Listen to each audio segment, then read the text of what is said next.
we have a wonderful speaker now. We're going to have Tomás Maldonado. He's the CISO of the NFL. Please come to the stage.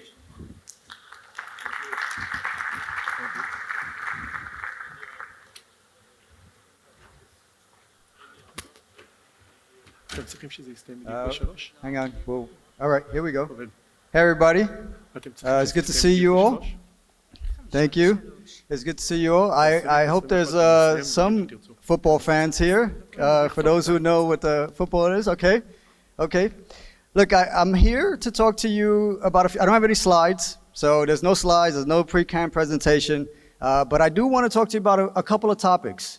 Specifically, as we think about sports and the impact of sports, not only within the US, but also globally, we can think about what drives or motivates adversaries or potential cyber attackers, if you will, to try to impact the outcome of a game or to impact the actual game or the actual event itself, right? So, and this really applies to just about any sort of major event, but I'll focus in on the sports and entertainment industry. There's really two types of areas that I'll cover, and one is the concept of sports betting. I'm sure you all know what sports betting is, the ability to place a bet on something that you don't know what the outcome is with the hopes of potentially making a lot of money, right? And then there's the other aspect, which is cyber physical threats, right? So as you think about when you go to an actual stadium or concert hall or some sort of big event, specifically we'll focus on football, because I'm sure there's a lot of football fans here, as I saw a few applauding. Think about that journey that you have as you interact with, purchasing a ticket, taking some sort of transportation, that journey that you're taking from purchasing a ticket, having some sort of transportation model to get you to the actual venue, to then sitting in the venue and enjoying the actual sporting event that's occurring, right? Think about those different touch points, those different technological touch points, and then I'd like for you to really think a little bit more around the types of threats that could potentially occur, right? So when you're actually going to a big event, anybody heard of a Super Bowl? Okay, one person?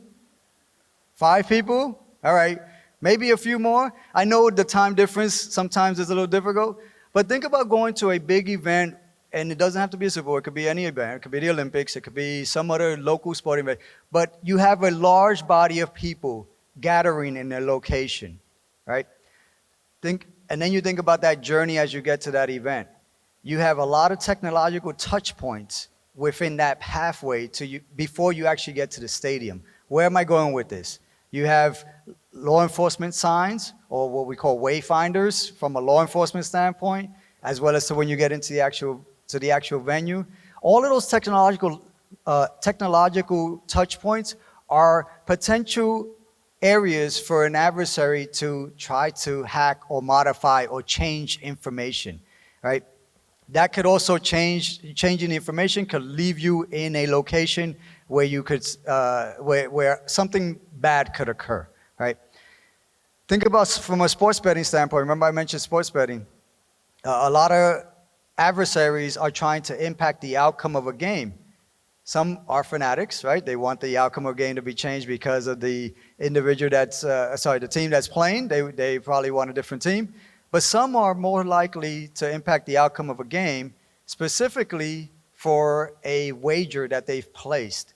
And so when we think about doing cybersecurity for a big event like a Super Bowl, we're not only focused on that cyber physical impact, right? So some cyber event impacting the physical health and safety of our individuals, our fans, as they enter the venue and they observe the game and they cheer on their favorite team. But we're also worried about who is potentially trying to attack the game to change the output or change the outcome of a game because they've placed a bet. So those are the types of threats that we're focused on. And when we think about that ever-changing cybersecurity landscape, right, I'm not going to talk about AI because you've probably already heard a lot about artificial intelligence and Gen AI, but all of those things are playing towards making attacks and making those threats a little bit more efficient, a little bit, I'll say, much more effective in terms of an outcome. And then the expediency, if you will, or the ease for some unskilled adversary to leverage that type of technology to have an impact on us at the game. So as you're sitting through a big event like a Super Bowl and you're probably thinking, all right, Tomas, talk to me a little bit more concrete. What do you actually worry about when you're focused on a big event like that? Well, I like to say that we're not only focused on what's happening in and around the actual venue where the game is being played, but we're also focused on the surrounding areas, the businesses, or the supply chain, right? That supply chain being not only from you being able to eat, right? Eat or drink something, so the supply chain of what's going into the venue, but where you're actually staying, your residency, the hotels that you're staying at, how you actually got to the state or the city that we might be playing, you know, the transportation that you use, whether it was a Get car service, I'm using Get because we're here, but Uber in the States, or whether it was an airplane that you managed to come in on. We're focused on all of those touch points because we want to ensure that not only that your experience is seamless, but also we want to ensure that we are looking at the potential threats that could ultimately lead up to impacting the actual event that's being played. Now, when an event occurs, a cyber event occurs, it takes a lot of coordination and communication amongst several bodies of people. You have a lot of law enforcement engagement, so we're engaged and talking and ensuring that we have the right level of threat intelligence information that we're able to obtain to help us get better and be better informed to make sure that our defenses are essentially up to par, if you will, to protect and stop different types of attacks from happening. But we're also working with the surrounding areas, as I mentioned, that those different touch points, to try to understand what's actually happening so that we can then make a decision specifically around, do we need to stop an event? Do we need to stop the game from being played?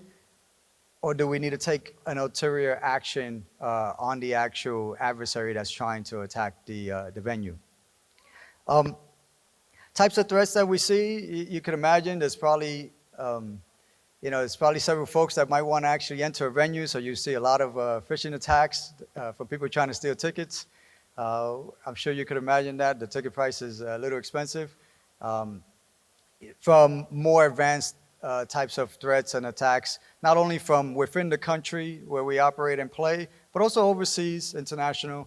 And I'm not sort of calling out any specific country. I think it's all fair play.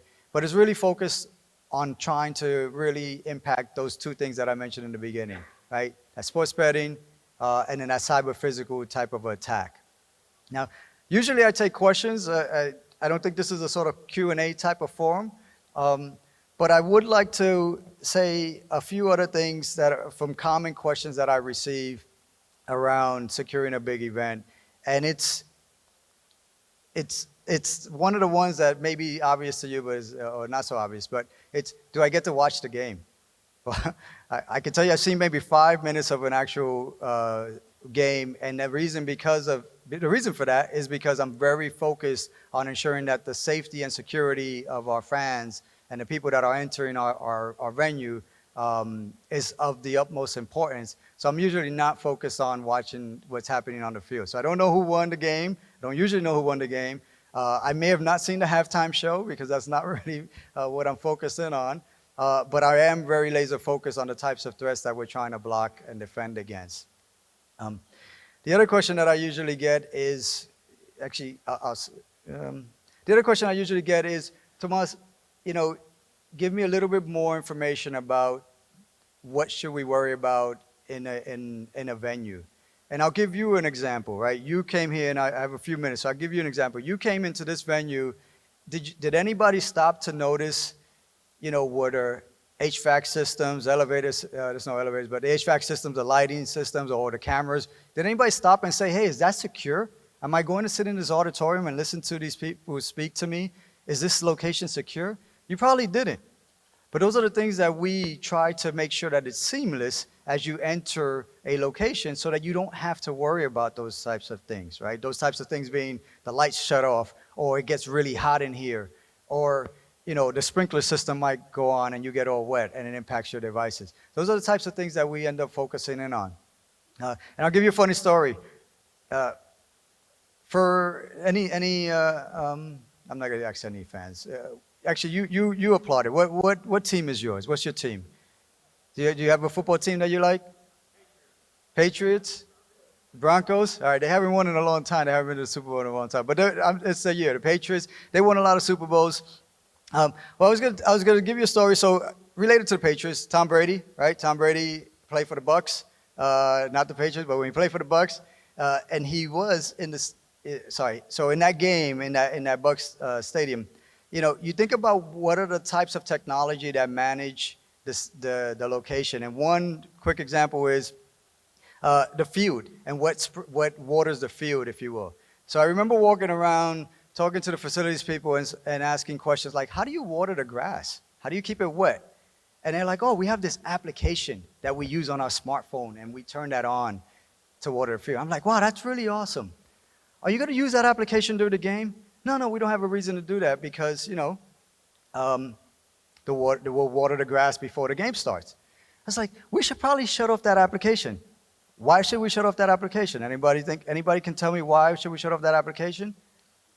I'll answer the question. I know you don't have microphones. I'll answer the question. We should probably shut off that application because we don't want it to impact the game. We don't want someone to actually compromise that application, kick off the water in the middle of a key play, and have that sprinkler system kick off.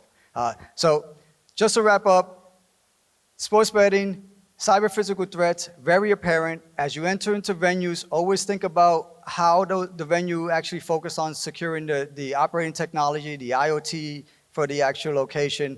A lot of focus on fundamentals and a lot of focus on incident response. And when something bad occurs or something that you don't expect occurs, ensure that you have a plan in place to work with your local partners so that you can be able to react quickly and make sure that your fans and others are safe. So that's my time. Hopefully this was informative. Thank you very much. So much for this wonderful talk.